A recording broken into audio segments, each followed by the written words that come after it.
तो दोस्तों हम आ गए हैं फिर से एक न्यू कहानी को लेके। तो दोस्तों आज की कहानी है शेर और चीता की लड़ाई की कहानी। एक समय की बात है, जंगल में एक बड़े इलाके में एक शेर और एक चीता रहते थे। शेर जंगल का राजा था और उसे अपने ताकत पर बहुत बड़ा घमंड था। वह दिन भर जंगल में शिकार करता और अपने क्षेत्र पर राज करता। वहीं चीता अपनी तेज दौड़ के लिए प्रसिद्ध था। वह शेर से कहीं ज़्यादा तेज था, लेकिन उसने कभी भी शेर के साथ किसी तरह की प्रतिद्वंद्विता नहीं रखी, क्योंकि उसे शेर से डर था और वह जानता था कि शेर के सामने उसे अपनी ताकत नहीं दिखानी चाहिए। एक दिन शेर जंगल में शिकार कर रहा था, तभी उसे चीता दिखा।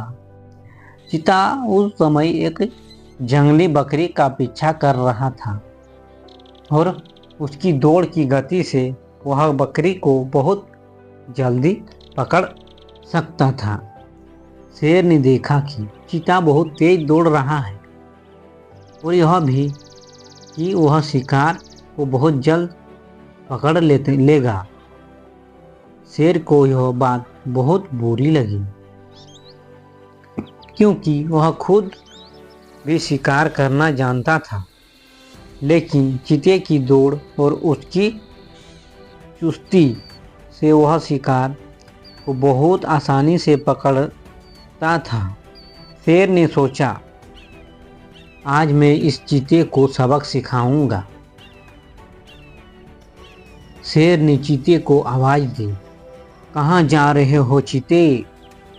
चीता रुक गया और शेर की ओर मुड़कर बोला, मैं शिकार की तलाश में जा रहा हूँ शेर महाराज। शेर हंसी में बोला, तुम तो बहुत तेज दौड़ते हो, लेकिन क्या तुम मुझसे मुकाबला कर सकते हो? चीता थोड़ी देर के लिए चुप रहा, लेकिन फिर उसने कहा, मुझे अपनी तेज पर विश्वास है, लेकिन शेर महाराज, मैं आपसे कभी नहीं लड़ सकता, क्योंकि आप जंगल के राजा हैं।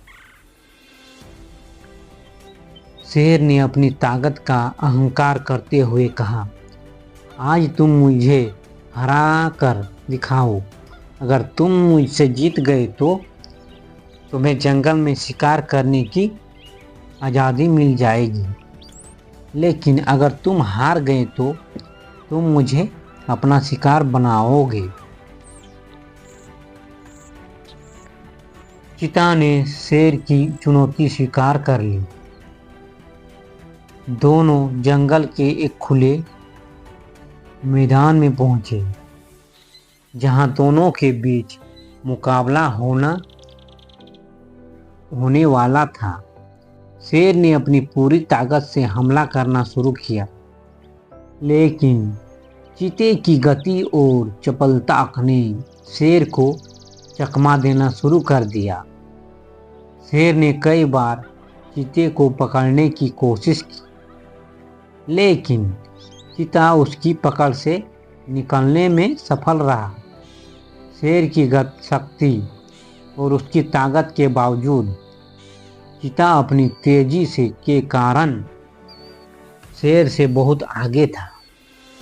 कुछ देर बाद शेर थक गया और उसने चीते से कहा, तुम तो सच में बहुत तेज हो, मेरी ताकत तुम्हारे सामने कुछ भी नहीं है, लेकिन मैं अपनी भी जंगल का राजा हूँ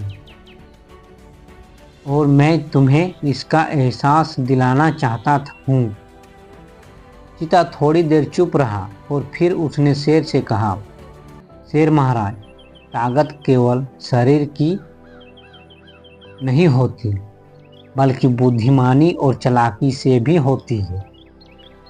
आप जितने शक्तिशाली हो, उतनी ही चतुराई से मैं आपसे बच सकता था। मैंने आपसे लड़ाई नहीं की क्योंकि मुझे आपकी शक्ति का सम्मान है, लेकिन अब मैं यह समझ चुका हूँ कि केवल शक्ति से कोई भी राजा नहीं बन सकता, बल्कि सामर्थ्य, चालाकी और समझदारी से ही राज किया जा सकता है। शेर ने चीते की बातों पर ध्यान दिया और उसकी बुद्धिमानी को सहारा। उसने समझाया कि सिर्फ ताकत से सब कुछ नहीं होता। अंत में शेर ने चीते से कहा, तुम सच में महान हो और मैं तुम्हारी तेजी और बुद्धिमानी का सम्मान करता हूँ। अब मैं तुम्हारे साथ शिकार करने में कोई परेशानी नहीं रखूँगा। इस प्रकार शेर और चीते के बीच की लड़ाई खत्म हुई और दोनों ने एक दूसरे का सम्मान करना शुरू किया। शेर ने स्वीकार किया कि उसकी ताकत ही सब कुछ नहीं है, बल्कि चतुराई और समझदारी भी मायने रखती है। और चीते ने यह साबित कर दिया कि केवल तेजी ही नहीं, बल्कि सही समय पर सही निर्णय लेना भी महत्वपूर्ण होता है। तो दोस्तों, इस कहानी से हमें सीख मिलती है कि किसी भी संघर्ष में केवल शक्ति नहीं, बल्कि चतुराई, समझदारी और सोच विचार की भी बहुत बड़ी अहमियत होती है। तो दोस्तों, कहानी अच्छी लगी है तो एक लाइक ज़रूर कर दीजिएगा। धन्यवाद दोस्तों।